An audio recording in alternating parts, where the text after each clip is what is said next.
ดนี้มีนะโมตัสสะภะคะวะโตสัมมาสัมพุทธัสสะ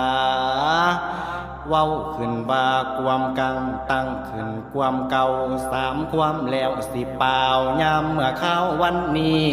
ไหว